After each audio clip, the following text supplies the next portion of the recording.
জুলাই আগস্টে ছাত্র জনতার গণ অভ্যুত্থানের মাধ্যমে ফ্যাসিবাদের চরম পতন হয়েছিল। পৃথিবীর ইতিহাসে আমরা অনেক স্বৈর শাসকের পতন দেখেছি, কিন্তু অত্যাচারের শাসকের জনতার অনেক সংগ্রাম দেখেছি। কিন্তু বাংলাদেশের 24-এর সরকার পতনের যে দৃশ্য, সেটা ছিল একেবারেই এক ব্যতিক্রম। এই কৃতিত্ব জনগণের।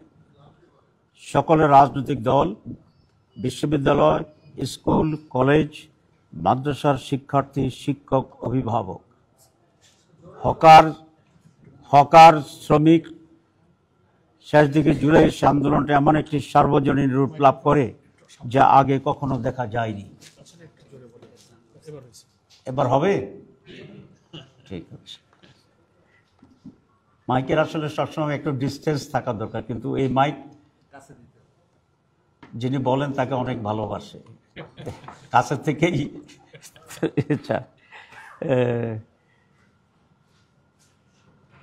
হকার, শ্রমিক, শেষ থেকে জুলাইতে সে আন্দোলনটা এমন একটি সার্বজনীন রূপ লাভ করে যা আগে কখনো দেখা যায়নি। বাংলাদেশে আর যেন ফ্যাসিবাদ ফিরে না আসে, আবার যেন সেই দুঃশাসন ফিরে আসতে না পারে, দেশে একটি ইনসাফপূর্ণ বৈষম্য দুর্নীতিত সমাজ কায়েম হবে, এই আকাঙ্ক্ষা ছিল সর্বস্তরের জনগণের। গণতান্ত্রিক শাসন ব্যবস্থা পুনঃপ্রতিষ্ঠা, সভা সমাবেশ করার অধিকার, বাক স্বাধীনতা, ভোটাধিকার নিশ্চিত হওয়ার অভিপ্রায় ব্যক্ত করে আপামর জনসাধারণ। সেই প্রত্যাশাকে সামনে রেখেই জনগণ বর্তমান অন্তর্বর্তী সরকারকে দায়িত্ব দিয়েছিল। জুলাই আন্দোলন সংগ্রামের ঘটনাকে ধারণ করে জুলাই ঘোষণাপত্র ও জুলাই সনদের দাবি ছিল সর্বমহলের। এ নিয়ে জাতীয় ঐকমত্য কমিশন রাজনৈতিক দলগুলোর সাথে দীর্ঘ সংলাপ করেছে। প্রিয় সাংবাদিক বন্ধুগণ, অন্তর্বর্তী সরকারের প্রধান উপদেষ্টা জাতীয় সংসদের দক্ষিণ প্লাজায় গতকাল 5 আগস্ট এক অনুষ্ঠানের মাধ্যমে 28 দফার জুলাই ঘোষণাপত্র পাঠ করেন। মাননীয় প্রধান উপদেষ্টার এই ঘোষণাপত্র ছিল একটি অপূর্ণাঙ্গ বিবৃতির মতো। এতে গণমানুষের প্রত্যাশার পরিপূর্ণ প্রতিফলন ঘটেনি। ঘোষণাপত্রে দীর্ঘ লড়াই সংগ্রামের কথা বলা হলেও 1947 সালের আজাদিকে উপেক্ষা করা হয়েছে। এতে পিলখানা হত্যাকাণ্ড, শাপলা হত্যাকাণ্ড, 28 অক্টোবরের হত্যাকাণ্ডের উল্লেখ নেই। জুলাই গণ অভ্যুত্থানের আলেম ওলামা, মাদ্রাসা শিক্ষক ও ছাত্র, প্রবাসী ও অনলাইন অ্যাক্টিভিস্টদের ভূমিকার কথা উল্লেখ নেই, যা ইতিহাসের প্রতি অবিচার ও অবহেলা ছাড়া আর কিছু নয়। জুলাই অভ্যুত্থানের টার্নিং পয়েন্ট ছিল 9 দফা, যা পরবর্তীতে 1 দফায় রূপান্তরিত হয়েছিল। সেই বিষয়টিও ঘোষণাপত্রে এড়িয়ে যাওয়া হয়েছে। প্রিয় সাংবাদিক বন্ধুগণ, জুলাই গণ অভ্যুত্থানের প্রধান আকাঙ্ক্ষা ছিল রাষ্ট্র সংস্কার। এই জন্য 6টি কমিশন গঠন এবং জাতীয় ঐকমত্য কমিশনের সাথে 2 মাসের অধিক কাল যে কাজ, মৌলিকভাবে ঐকমত্যের মাধ্যমে জুলাই সনদ প্রণয়নের সিদ্ধান্ত হয়েছে। অথচ প্রধান উপদেষ্টা কর্তৃক গঠিত জুলাই ঘোষণাপত্রে তার কোনো উল্লেখ নেই। ঘোষণা কখন কিভাবে কার্যকর হবে তা উল্লেখ না করে ঘোষণাকে কিছুটা হলেও গুরুত্বহীন করে ফেলা হয়েছে।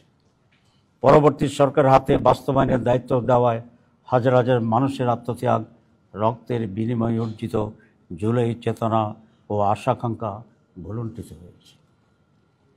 বাংলাদেশ জামাত ইসলামী গণ অভ্যুত্থান পরবর্তী সময় থেকে দেশে গণতান্ত্রিক শাসন ব্যবস্থা ফিরিয়ে আনা ও ইনসাফ ভিত্তিক দুর্নীতিমুক্ত সমাজ গঠনের লক্ষ্যে সংস্কার, গণহত্যার বিচার ও সুষ্ঠু নির্বাচনের দাবি জানিয়ে আসছে। সরকারের প্রধান উপদেষ্টাগত নির্বাচনের যে টাইমলাইন ছিল, জামাত শর্ত সাপেক্ষে এটাকে সমর্থন দিয়ে আসছে শুরু থেকেই। আপনারা জানেন, আমাদের মাননীয় আমির জামাত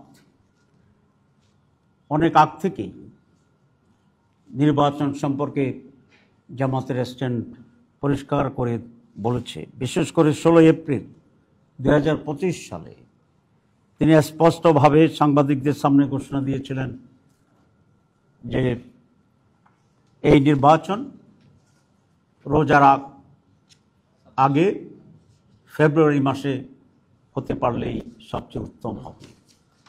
সেই ঘোষণার ধারাবাহিকতায় গতকাল প্রধান উপদেষ্টা ফেব্রুয়ারিতে রোজার আগেই নির্বাচন অনুষ্ঠানের ঘোষণা দিয়েছেন। এটাকে আমরা ইতিবাচকভাবে দেখছি।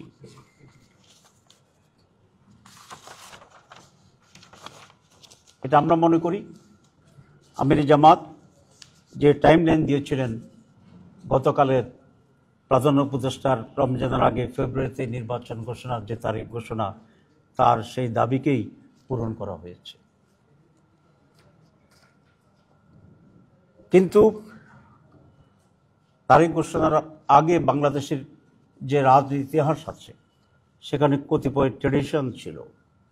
সেটা হচ্ছে নির্বাচন তারিখের আগে যিনি সরকার প্রধান থাকেন তিনি মেইন স্টেক হোল্ডার প্রধান রাজনৈতিক দলগুলোর সাথে সবসময় মত বিনিময় করে আসছে।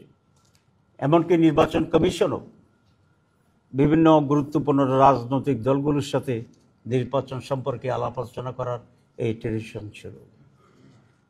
আমরা আশা করি নির্বাচন কমিশন সেই ট্রেডিশন পূরণ করে রাজনৈতিক দলগুলোর সাথে আলোচনা করবেন।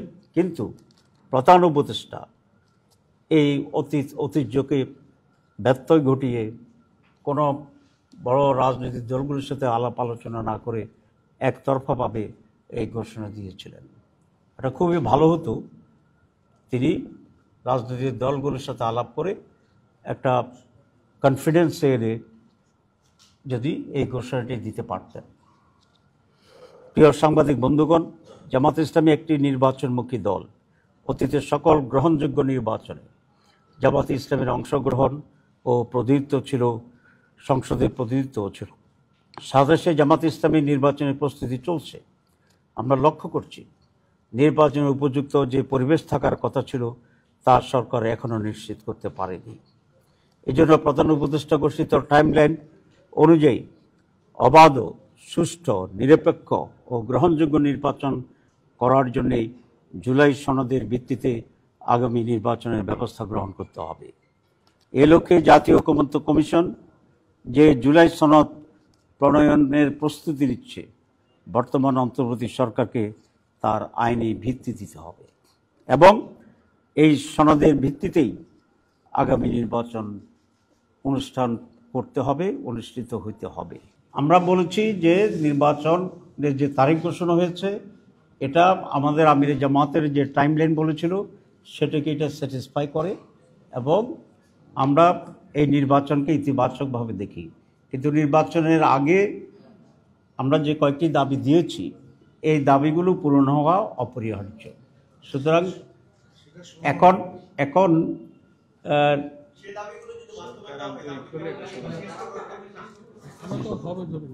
প্লিজ আমরা মনে করি এগুলা সুষ্ঠু অবাধ নির্বাচনের জন্য এই দাবি পূরণ অপরিহার্য এবং সরকার যদি সিনসিয়ার হয় তাহলে এ দাবি পূরণ একেবারেই সম্ভব। এর কথা বলেছি এবং যেগুলো আইন কভার করে এর ভিতরে আমরা তো বলেছি এলএফও এই সিস্টেম আছে। আমরা বলেছি যে প্রজ্ঞাপন জারি করে এটা করা সম্ভব। আমরা বলেছি এখানে গণভোটের মাধ্যমে এটা সম্ভব। এখানে প্রথম দুইটা ইজিয়ার এবং তেমন কোনো সময় ক্ষেপণ করার কোনো প্রয়োজন নেই। এই দুটারও একটা গভর্নমেন্ট নিতে পারেন। তারপরে যদি গভর্নমেন্ট মনে করেন যে না আমরা গণভোটের দিকে যাব, এটাও আমাদের একটা দাবি, সেই ব্যাপারেও গণভোট করা এখানে সম্ভব। এখনও তো 6 মাসের বেশি সময় আছে। এটা নির্ভর করবে সরকারের সুষ্ঠু নির্বাচন করার ক্ষেত্রে তার কতটুকু আন্তরিকতা আছে। আমরা মনে করি পিআর পদ্ধতিটাই হচ্ছে বাংলাদেশের সুষ্ঠু নির্বাচনের জন্য একটা মাইল ফলক হতে পারে। তার প্রথম যুক্তিটা হচ্ছে 54 বছরের ট্র্যাডিশনাল পদ্ধতির যে নির্বাচন, এই নির্বাচন তো আমরা সুষ্ঠু হইতে দেখি নেই। তো সুতরাং ট্র্যাডিশনাল পদ্ধতির নির্বাচন বাংলাদেশের জন্য উপযোগী নয়। 54 বছরের রিগিং, রাতে দখল, দিনে দখল, কেন্দ্র দখল, রেজাল্ট মাঠে একরকম, ঢাকায় এসে আর একরকম হয়, সব কিছু দুইটা করে। সেই জন্য আমরা মনে করছি PR may be the best alternative for experiments, number 1। Number 2, যে পিআরের মাধ্যমে